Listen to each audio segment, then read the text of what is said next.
Hello, my name is Samantha, and I am going to read some library books. I recently discovered that I have 7 books on hold at the library, and I was next in line for all of them. So I was like, perfect opportunity for a reading vlog. 3 of them have come in so far, so we're starting with these 3. We have Practice Makes Perfect by Sarah Adams, The Bell in the Fog by Lev A.C. Rosen, and Hercule Poirot's Silent Night by Sophie Hannah. So I'll go over a little bit more about what each of these 3 are about, and then we will get into the reading. I just want to say, so today's November 6th. I am obviously outside. It is unseasonably warm for November 6th where I live. Also, happy November 5th for those who acknowledge that sequence of events, but we are now on November 6th. So, first book, I started this one. I'm 1 chapter in, so just at the very beginning. Practice Makes Perfect. So this is a romance. This is about a woman who has not had much luck with dating, doesn't do it very often, doesn't like it very much, but she would like for herself to be married at some point. So she decides to ask a male friend of hers to kind of go on some practice dates with her. She wants to be more adventurous, more outgoing. She wants that main character energy, and she thinks that he can help bring that out in her.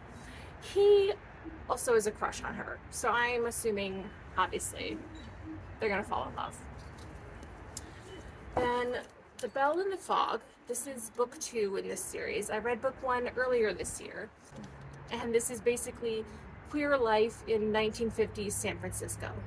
So the main character, Andy, is a former police officer. He was fired because it was discovered that he was gay. And so now he is a private detective. And so in the first novel, he's sort of building this like found family. And now that he has that, he has this new business set up. He is, like, theoretically at least, wanting to help queer clients. But there's sort of that obvious trust issue of like, well, you were just a cop. Like, is it really safe to work with you? So he's struggling to find clients. Finally finds one, but it's someone that he sort of, I'm not sure how serious it was, had some sort of relationship with in the past during the war, being World War II. And he's very hesitant to work with this person, but he's also desperate for money, so he takes the job. And it has something to do involving blackmail. The guy either is or was in the Navy, so he kind of goes into that world of being closeted in the Navy. And yeah, so I'm excited to see this sort of snapshot of life at that time. And then the third one, Hercule Poirot's Silent Night. This is, I think, book 5 in the like the new Poirot novels by Sophie Hannah. She was selected to write, like, approved by like the Christie estate of who could like write new Poirot novels. This is book 5. I've read all of the other 4. I've really enjoyed those, so I'm excited for this one. And seasonal, being about Christmas. So this one, so his Poirot's assistant, his mother, lets them know about this case. There was a murder at a hospital near where she lives. And she's like, it's almost Christmas. Come spend the holidays with us. Solve a murder. It'll be great. She also has a friend whose husband is about to be a patient at that hospital. So they are nervous that, like, is it safe to be there? Like, is he, will he be next? Things like that. So Poirot is not too hot about the idea of spending Christmas with this family, but he is, of course, interested in helping to solve the murder. So I'm looking forward to these 3 and the 4 others that I have on hold at the library that will soon be available. So wish me luck. Unfortunately, I'm very mad. So I am reading before bed. I'm having some lovely herbal tea. And I'm reading a little bit more into this because, like, when I had done my summary, I just read chapter 1. So I read a little bit more, and I'm like, oh, is the main guy in this aromantic? Because that would be really interesting representation in a romance novel. That's very intriguing. And then I read a little bit more, and I'm like, wait a minute. Is it Not that he's aromantic. Is it that he has some trauma around romance because his parents were divorced? Is this a book about teaching a boy how to love? No one has time for that. That is no one's business but his. That is his responsibility. I'm going to give it a little bit more, but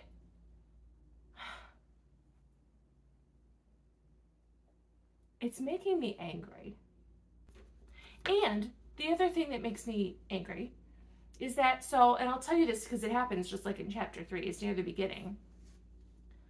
So his brother calls him to say that he has proposed to his girlfriend and she said yes and now they're engaged. And his response is one of anger. That he is so against marriage because of apparently this trauma with their parents. And like, get over it. You are an adult. Your brother is an adult. He made an adult decision about his own life.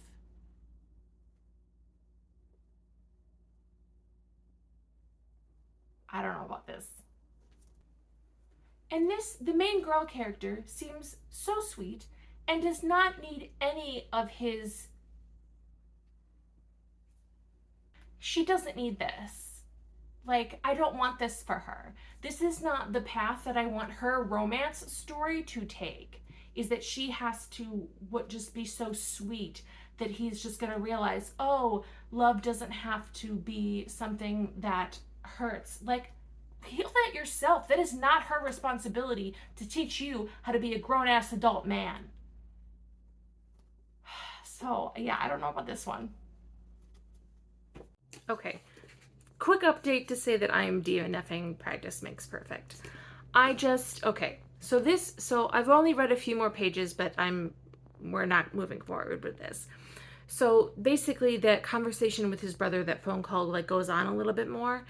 And it's just, this man is not at a point where he is at the start of a romance novel. This man is at the point where he needs to start therapy. Like, it is not this sweet woman's job to heal his trauma. That is not her responsibility. That is not something that she can do. You cannot love away someone's trauma. You want to, you can't. Like, I've known this woman for 2 chapters. She does not deserve for this man at this point in time to be her romance story. No, because she is ready. Like, I'm sure, like, no one is ever perfectly ready. I'm sure she has her own issues, but no. Like, this man is not start of a romance novel. Like, and I get it. Like, it's very common in romance novels for the man to be kind of like hardened in whatever, well, hardened, okay. It is common in romance novels for the male characters to sort of be more standoffish, aloof about love, kind of sort of cold-hearted, and then, is warmed by the obvious charms and graces and beauty and whatever. Like, I get it. But this guy, he's not ready. I'm not interested. And like, for my own self-reflection, like, this is bothering me a surprising amount. That is something I can look into for my own self. But yeah, so we're gonna set that aside.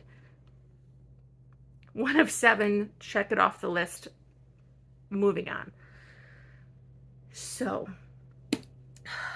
I had originally thought to maybe then do The Bell in the Fog, but I am just not in the mood right now for, like, time period typical homophobia. So we're just gonna set that aside for a little bit. We will come back to it.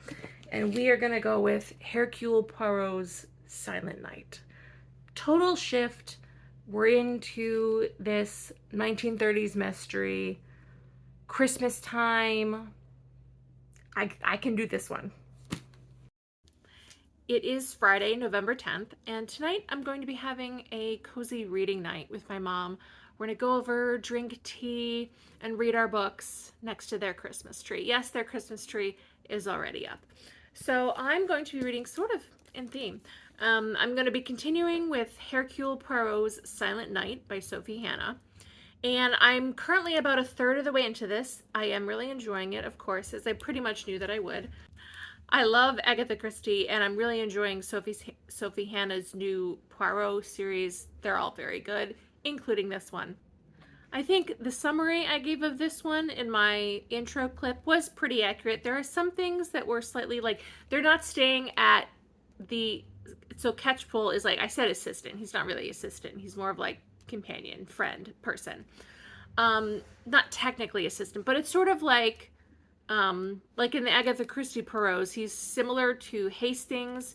If you're not familiar with those, he's like a Watson character to Poirot's Sherlock Holmes.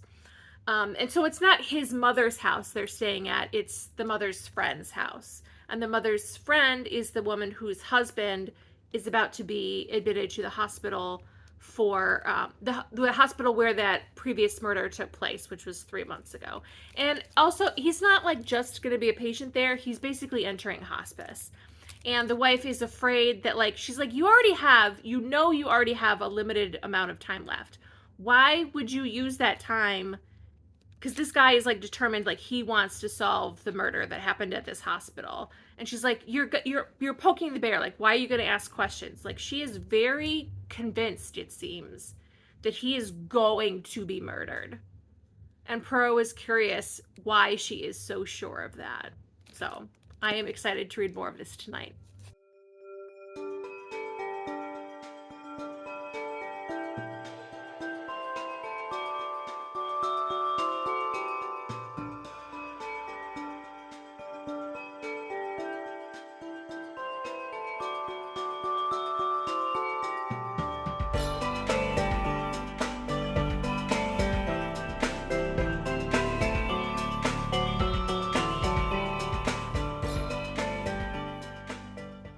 I'm now about 70%-ish into Hercule Poirot's Silent Night by Sophie Hannah. And I am really enjoying this. So before I get like into the end of the book, I wanted to talk a little bit more about it. So this absolutely has the feel of a Golden Age mystery, which, like, one, that's good. It's a Poirot novel, but it's what I like about Golden Age mysteries. It's why Golden Age mysteries are my favorite genre. And it's because it is about the puzzle. Like, so I had my reading night with my mom, and then this evening I read for a while at the library. And when my mom and I had our reading night, so we started, because we had both already started the books that we were reading for that night. And so we started by chatting for a few minutes of like, this is what my book is about, this is what's been happening so far, and then read for like 2 hours. And then at the end we chatted again of like, this is what happened like while I was reading tonight. And that made me think that, like, it would appear that this is a slow moving book. And like, technically that's true, but it doesn't feel that way. But I think it has just that sort of, like, the story is just unfolding. And what's so interesting is that I think this is going to be a really good book to reread, because I can tell that the author is dropping clues left and right that I am not just fully picking up on. Like, I'm just sort of I'm taking it all in. I'm gathering the clues together. And I know that there's stuff there that I haven't put together, but like, it's like, that almost makes it more enjoyable, because like, I know it's there. I know it is. And like, I'm trying to pick up on things, but I think this is going to be a good one to reread as well. Like, it has exactly what I like most about Golden Age mysteries, is that it is just either the detective or amateur sleuth, whoever. It is just them having to gather all of the information and just figure it out. Like, you don't have the added benefit of scientific advancements. There's no DNA testing here, you know? Like, it's just on the person, the main character. It is just on them to figure it out. And I love the puzzle. And the other thing, so structurally, what I'm really enjoying about this, puzzle-wise, is that so at the beginning of the book you get the initial story, the initial version of events. And then throughout the book, you get different interpretations of that event. You get different perspectives on that event. You get added context to give more meaning to that event. And I don't know what happened. I still don't know. But I am enjoying myself. The second thing that I wanted to talk about is not, I wouldn't say it's a spoiler. I don't know, because I don't think I'm picking up some vibes that I don't even know is going to be directly addressed in the book. I'm kind of leaning toward it's not going to be. So, I mean, if you want like zero spoilers, skip ahead to this timestamp. But again, it's not really, I wouldn't say it's a spoiler. But you can decide for yourself. The vibes I am picking up on is that I think that Catchpole has a little crush on Poirot. I think he's got a little crush. I don't even know if he knows, because like this is 1931, which I think is still like pre-code Hollywood years. But like we're getting into like, you know, the Hays Code is coming. And so like there's a lot of queer coding coming. And I wouldn't even say it's queer coding, because Catchpole is the narrator of this story, you're getting his thoughts and feelings about everything that's happening. And there have been like at least 4 or 5 moments where I've just been like, oh, that's curious. Like, oh, that's an interesting way of, and they're like, oh, that's sir, I think you have a little crush. So what I'm really most interested in is seeing, not even whether it's addressed directly, because like I said, the moments keep coming, but I don't know if it'll be addressed. But I'm really interested to see whether anyone else who has read this also picked up on that, because it's nothing direct, it's nothing overt. It's just, oh, that was curious. That was an interesting take you had, an interesting feeling that you felt, sir. Just interesting. I'm just saying. I think he's got a little crush. So, I've got maybe a little over 100 pages left. I'm excited.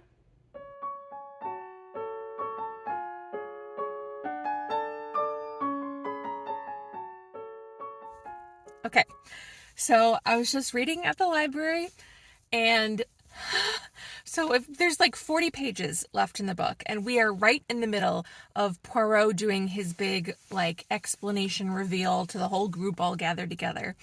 And like it hasn't been revealed yet, but like it's coming.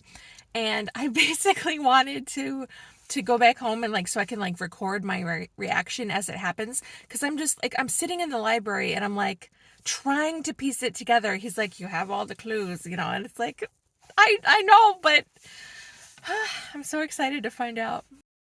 All right, I am back at home. I did stop at the grocery store on the way, because this afternoon I was looking up some Palestinian recipes to try, and I'm vegetarian, so tonight I'm going to be making some roasted vegetables and some spiced rice. Very much looking forward to that. I have to clean up the kitchen a little bit before I get to cooking, so I also got some dried figs and some hummus to snack on while I prepare everything, and then of course get back to my book. Okay, dinner is prepared. It looks really good. We have roasted vegetables with spiced rice. It smells good, so let's taste it.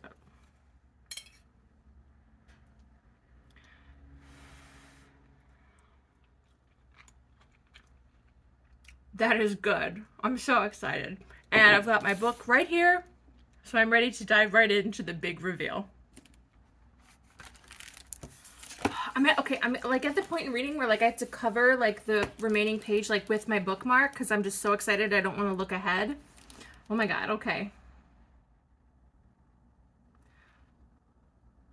I'm wondering if there's an additional person at the house right now.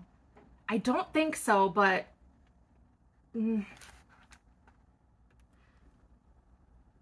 Yeah, okay, okay. Next chapter. Like, it's getting to the point, like, is one person lying or is everyone lying? Curious. Very curious. Okay. But who? Okay, I took a few more bites of food. We're back to the book. Oh, what page was I on? Okay. Right. Okay. Okay, we've narrowed it down to 3 then. And I have a guess.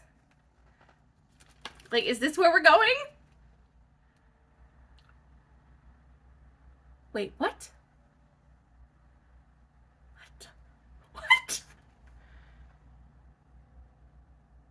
What? What does that mean? What?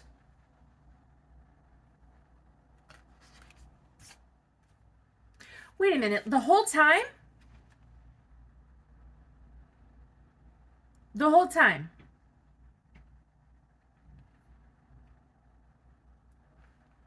But then why would this person think that? Oh, that's weird. That they would have to? I think I get it now. Well, they were kind of correct. Okay, I've got like 23 more pages left, so I'm going to finish this up and then check back in. Okay, so I have now finished Hercule Poirot's Silent Night by Sophie Hannah. I am giving this 4 stars. Obviously, I really enjoyed this. This is the 5th book in her Poirot series. And I went on Goodreads to check what I had given the other ones. And the first one I gave 4 stars. 2, 3, and 4 I gave 3 stars. And then this is, again, 4 stars. So I've enjoyed the whole series. But this is probably my favorite one. I mean, it's been several years now since I read the first one in our series. It's called The Monogram Murders. Also give that one 4 stars. So yeah, very, very pleased with this one. Very glad I finally finished it and included it in my reading vlog. So next though is The Bell in the Fog by Lev A.C. Rosen. I am excited to start this, so I'm just going to dive right in. And as a reminder, this one is set in 1950s San Francisco. The main character is gay. He is a private investigator, and he is going to be working on his next case. Today is Wednesday, November 22nd, which means that somehow tomorrow is Thanksgiving. I don't know where that came from, but tomorrow is Thanksgiving. Which also means, though, that I have plenty of reading time coming up this weekend, which is good because this is due back to the library in like 5 days. So perfect timing for a long weekend read. I am still pretty near the beginning with this one, but we are diving right in. Like, he meets the guy whose case he's going to take on, like, in the first chapter. So we are off to the races. I'm not sure where it's going to take us exactly, but we are in the race, and I'm enjoying it so far.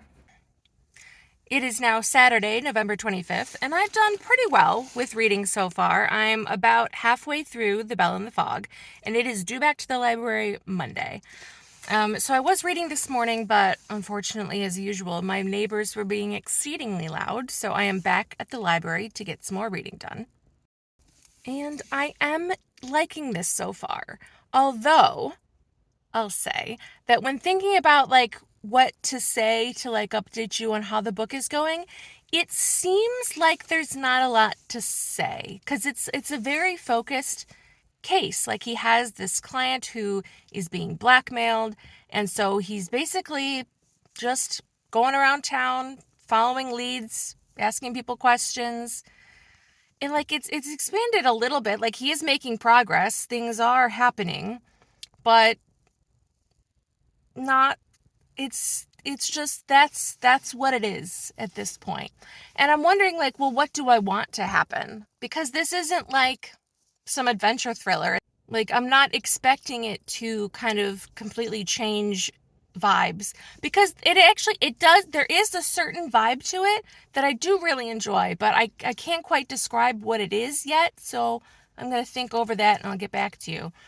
But because I think part of what is maybe unusual for most of the mysteries I read in comparison to this one is that, because like I had said with the last book, the Hercule Poirot's Silent Night, that that also seemed like not a lot is happening, but I was really enjoying it. But that one takes place in like, or mostly takes place within this big house where there are a lot of family members present, and basically like everyone could be a suspect. And even in the first book in this series, Lavender House, it is again, actually, a house full of family members who are possible suspects. But with this one, like, someone is doing this, but we have no idea who. Like, he has a guy who's like is his starting point, but like who knows if he did it. You have no idea who the other suspects might be, so it's completely open. Like, it's hard to try and solve yourself because you don't have the information. So, but I am enjoying it. I don't want it to seem like I'm not enjoying it. I do like it. I I don't know.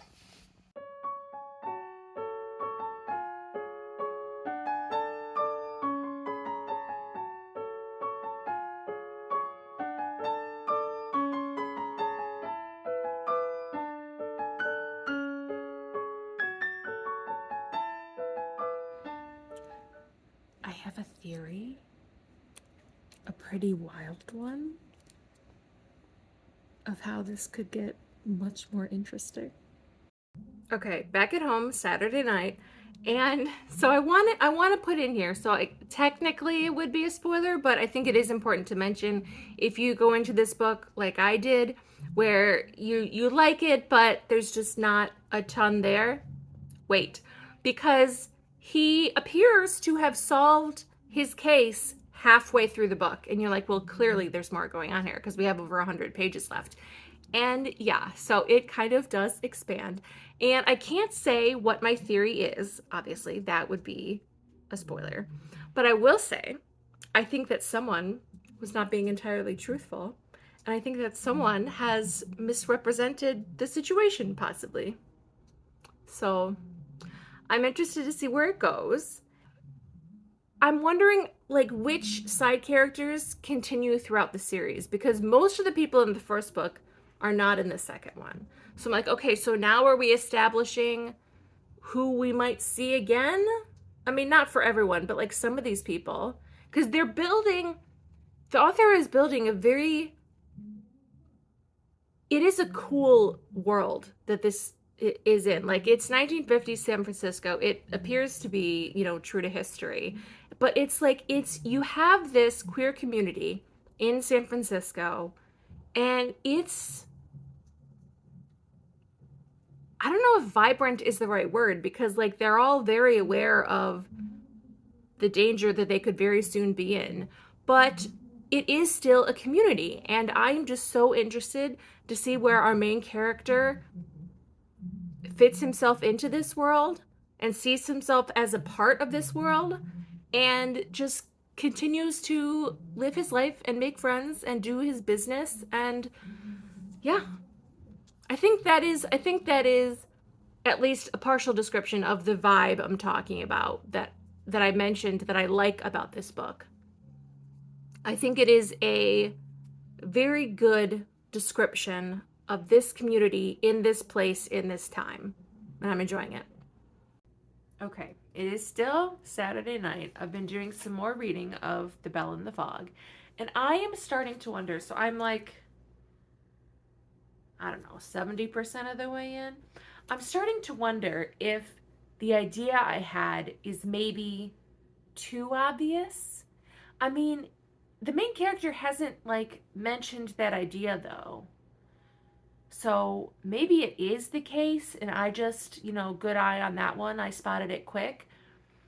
But I'm starting to wonder if it's just too obvious. I mean, I'm at this point, it seems like I'm right, and nothing has so far disproved it. So there's that. So we're just a few pages past my last video update, and We are about to get the story of something that happened in the past, and I think it might be revealing as to my theory. So I'm curious.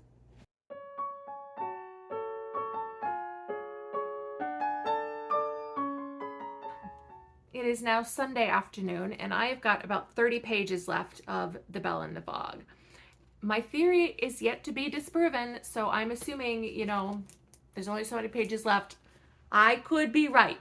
And I want to say vaguely, so there are three parts to my theory. One, how something got taken. Two, who is involved with a certain scheme. And three, who owns the house. I think I'm right. 30 pages left. Let's find out. Okay, we're now at 20 pages left and have been presented an option for the answer to all this that is not what my theory is. But I'm thinking there may still be time for this to be revealed as a red herring. And I'm kind of crossing my fingers for that option because I don't want it to be this person. All right, reading vlog is finished. The books are done by the time they are due back at the library. So I am pleased with that. So we went through two and a partial, so working backwards. I just finished The Bell and the Fog by Lev A.C. Rosen, and I'm giving this 3 stars. I liked this one. It was a little slow to start, but as I mentioned, I loved the vibe the whole way through, especially right at the end. And that is exemplified in this quote I want to read you. It's from the last few pages. And so it's our main character, Andy, and he's talking to a man who is gay but is not out. And so Andy says, "You ever wish you could just live your life?" I ask. "Like you do? That's not a life." Part of me agrees, but it's a small part. A smaller part than it's ever been. This is a life. It's just a rough one.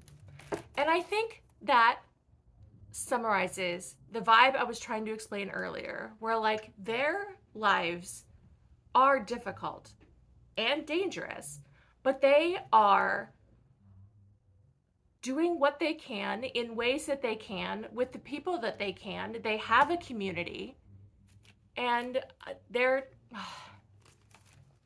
this is a life. It's just a rough one. That is the vibe, man. And like it is, I do also want to include trigger warnings for homophobia, for homophobic violence, threats of violence and harassment, including from police officers. So if that's not what you need right now, wait for this series. The first one is called Lavender House. This is book 2, The Bell and the Fog. Oh, yeah, so then update on my theories. So part 1, correct. Parts 2 and 3, not correct. I didn't love the answer to parts 2 and 3, but I did appreciate how it was handled, because there's a very real sense that they do talk about in this of what justice means and what justice means when you're queer in San Francisco in the 1950s. And like what is available to you and what is realistic and what you can count on the police and justice system to do at that time. And well, not just at that time, obviously. I liked that was part of their mindset because I think that is realistic, and I think it's also good commentary. So 3 stars for The Bell and the Fog. And then my middle book, Hercule Poirot's Silent Night by Sophie Hannah, gave this 4 stars. This one I really enjoyed. It, as I was saying, it has that really excellent Golden Age mystery feel to it. There was a part of the ending that I wasn't my favorite, but I still overall really, really enjoyed this book. 4 stars to Sophie Hannah. And if you are an Agatha Christie fan like me, as like a big Agatha Christie fan, if you've been curious about this series, you feel like, well, it's not going to be the same, give it a try. I'm not saying it's the same. I'm saying I enjoyed it. As an Agatha Christie fan, definitely worth your time. And then we all know that the first book I tried to read DNF'd pretty quickly. Did not like that one at all. That was Practice Makes Perfect. Yeah, so I liked 2 out of 3, and that ain't bad. I also want to mention it at the end, because I mentioned at the beginning I had 7 books on hold. That was true, and it is true. They are still on hold, and I am still #1 for them, but they are not available yet. And I'm thinking that's because those are ones that I requested the library to purchase. So because I'm now on the list, I'm assuming they have been purchased, but they have not arrived yet. That's what I'm thinking happened there. So when they do, I'll read those. But for this part of my Read Your Library Holds reading vlog, it went really well.